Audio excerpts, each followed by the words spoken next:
ఈ కొత్త అద్దం మీ చర్మ సమస్యలను కూడా చూపిస్తుందట. పూర్తి వివరాలకు చదవండి రేపటి సాక్షి దినపత్రిక. పార్టీ నుంచి మొత్తం అందరూ కూడా క్రియాశీలకంగా పార్టిసిపేట్ చేస్తారు.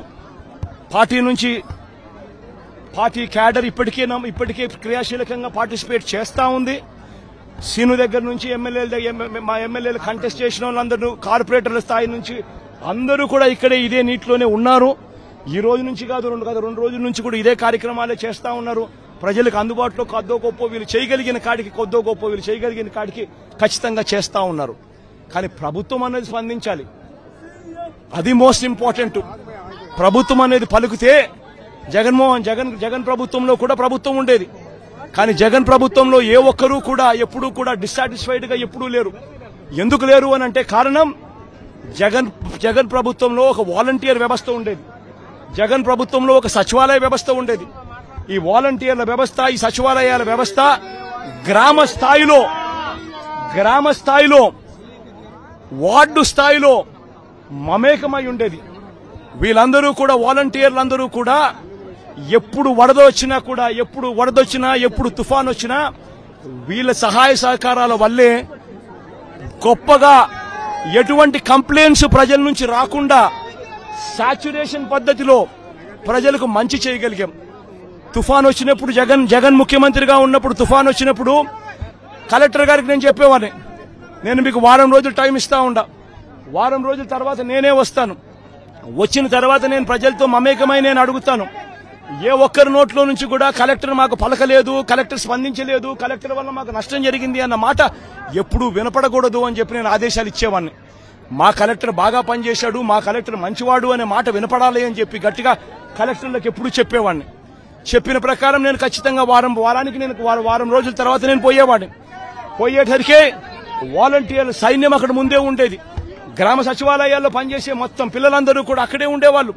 ఆ వారం రోజుల పాటు వాళ్ళంతా కూడా ప్రభుత్వం అంతా కూడా పూర్తిగా కలిసి ప్రతి గడపకు వెళ్లేది. ప్రతి గడపకు వెళ్లి సహాయ సహకారాలు అందిస్తూ మొట్టమొదటిసారిగా ఎప్పుడు ఇంతకు ముందు జరగని విధంగా ప్రతి కుటుంబానికి 2,000 రూపాయలు సహాయం కూడా, ఆర్థిక సహాయం కూడా అందించిన పరిస్థితులు ఎప్పుడైనా ఉన్నాయి అంటే అది ఒక్క జగన్ ప్రభుత్వంలో మాత్రమే జరిగింది. అటువంటి కొత్త సాంప్రదాయాలను ముందుకు తీసుకొచ్చింది మనం. వాలంటీర్ వ్యవస్థను ముందర పెట్టింది మనం. సచివాలయ వ్యవస్థ, వాలంటీర్ వ్యవస్థతో పూర్తిగా ప్రతి గడపకు కూడా సహాయ సహకారాలు అందించగలిగాము.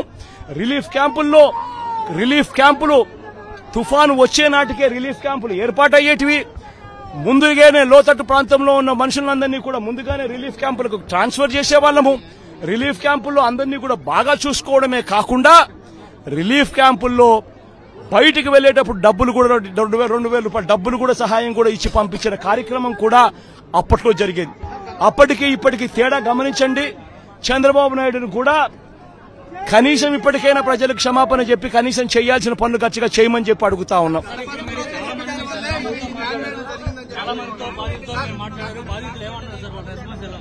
ప్రతి బాధితుడు కూడా మీరంతా ఉన్నారు, నాతో పాటు మీరంతా కూడా నడుస్తా ఉన్నారు. బాధితుల దగ్గర మీరు కూడా మైకు పెడతా ఉన్నారు. బాధితులు మాట్లాడిన మాటలు మీరు కూడా విన్నారు. ఒక్క బాధితుడికైనా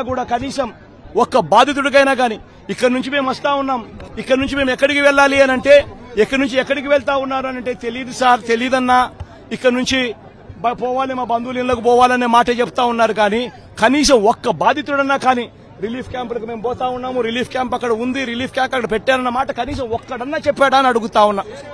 కనీసం ఒక్క బాధితుడన్నా కానీ చెప్పాడని అడుగుతా ఉన్నా. మీరే విన్నారు, మీరే చూశారు. ఆ బాధితుడు నేను అడిగా, ఈ 2 రోజుల నుంచి కనీసం మీకేమైనా సహాయం అందిందా అని చెప్పి, కనీసం ఇంటికి వచ్చి ఎవడైనా డబ్బు ఇచ్చినాడా అని చెప్పి అడిగా. ఇంటికి వచ్చి మంచినీళ్ళు ఇచ్చే కార్యక్రమం జరగలేదు సార్, డబ్బులు కదా దేవుడు ఎరుగు అని చెప్పి మాటలు వినిపించాయి. మీరంతా కూడా విన్నారు.